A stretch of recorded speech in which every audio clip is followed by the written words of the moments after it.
Hello everyone, I'm Kia. And I am Ivan, and welcome to Isla Storia.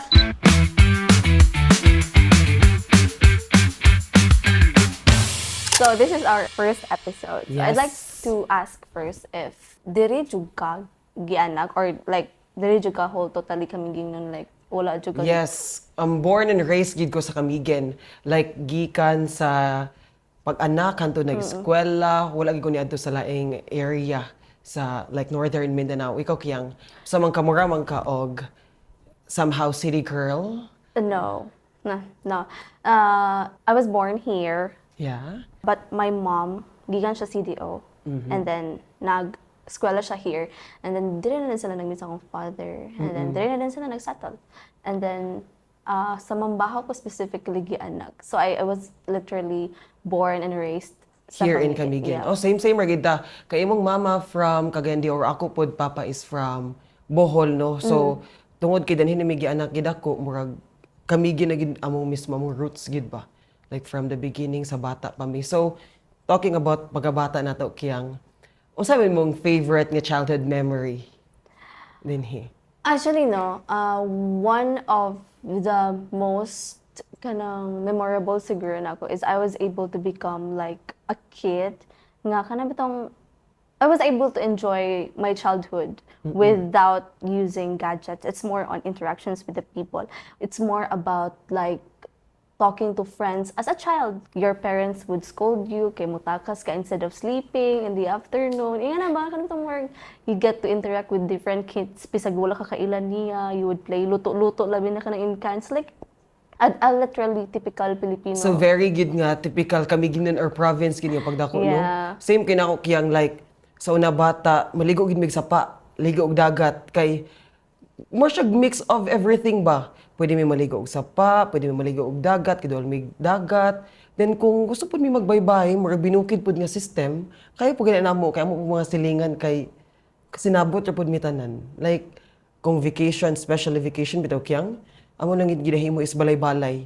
Then kanada yung pasyadahay gid din sa balay, di ba? Very province ka kanang balay good ba nga ang atop is dahon sa saging, Yeah. kuan sa lukay, na baka try kay na kiyang.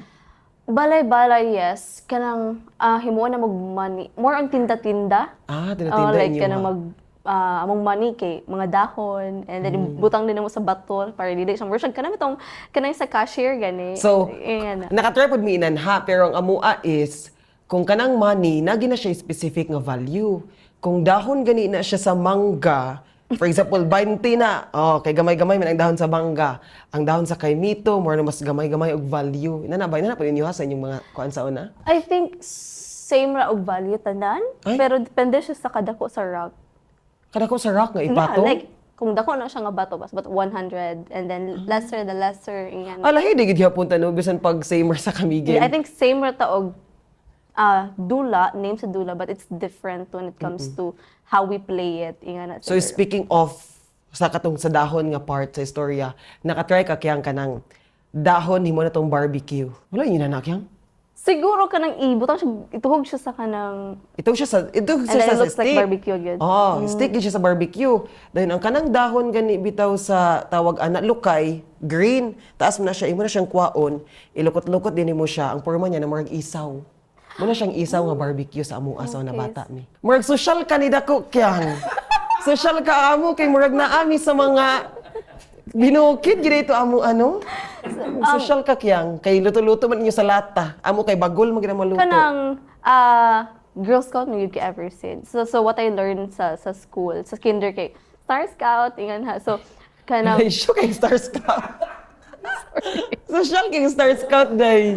so kanang like na rocks tulo ka buok tas amo nang tinuod nga kalayo tas magbutang mi ang lata nga big tapos amo na siya ibutangan og mga kamunggay and stuff like that more sabaw gyud ngana ba niluto gyud niya most likely ban saldam lang siya nga makagawas mi sa balay and then maka-play mi og kanang atop nga like yan na same Katong sa dahon, imo ha. kibali Okay. mga dahon. It's more likely ang mga silingan na mo or like mga friends na mo sa balay gyud like kanang tong sa cortina Cortina, yun og cortina. balay Ah, kanang indoor okay. ba. Ingana. So asa di ka sa Kamigan Kiyang? Like sa amo amang gyud masabtan ginamo sa tupsan kay ang likod sa mong balay basakan, mga kasagingan. So ina gid among concept na imo kay kurtina asa di dapat tayo inyo Kuan, sa magbata pa ka. based na ni sa memory nga ako ang na-recall ha. We go from different places sa Camiguin. Ikaw? Yes. Like gabalin-balhin magpuyo? Yeah. First is dito mi sa akong lola sa Binoni. So, ang balay sa akong lola is in front of the port, kanang Binoni Port Binoni karon. Port, Yeah, sa oo. una wala pa na siya gate, like open area gina siya. So at banga na ang balay sa akong lola.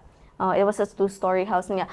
Di na may mag-play kay akong lola di man siya busugot nga magawas ko dito mag-play sa uban. So ang akong mga friends mo ato sa balay and dito. Pagbalhin dayon na mo sa Mambahaw, specifically sa Umayko. Umayko. Dito na dayon nga I get to kanang interact with different kids na dayon nga nga niya duwa. So, I get to play it na dayon. Okay. So, daghan kang na-experience na Yeah. membro ni puga sa mga batang peer sa Binoni. Diba? Ang kami magugkay, sa among situation is, stay gid mi ba? So, kung, for example, mo na mo nasugdan sa una nga mga duwa, hantod yun sa, nang dagko mi, more yun nga mga dula. Then, more on gawas mi kiyang, compared sa inyo, adto inyong katubitang kortina-kortina. Katry mi sa una, kortina-kortina, pero mas kuan gid mi sa una sa kanang balay-balay. Nga katugi yung kuan gid ba? Dahon gid sa saging, sako ang imong sawg, luto inanha. So no, inana ka amazing kiyang nga nakapuyo to sa province. Yeah. So what it's really like to, grow up and then live here in Camiguin. So it's just one of the many proportions siguro no, sa atong experience as from childhood and then now.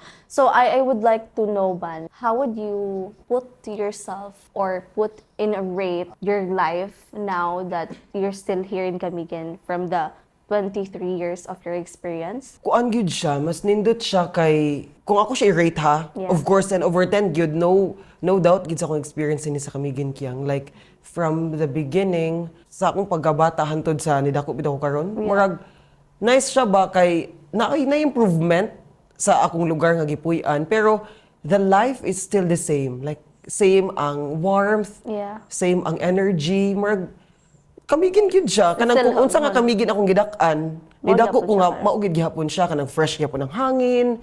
Nindot gihapon ang mga palibot, like okay gid kayo ang kamigin man sa akong pagpuyo din. Yeah, I think it's really literally a home for first even sa mga tourists yung mga hindi they still think of it as a home.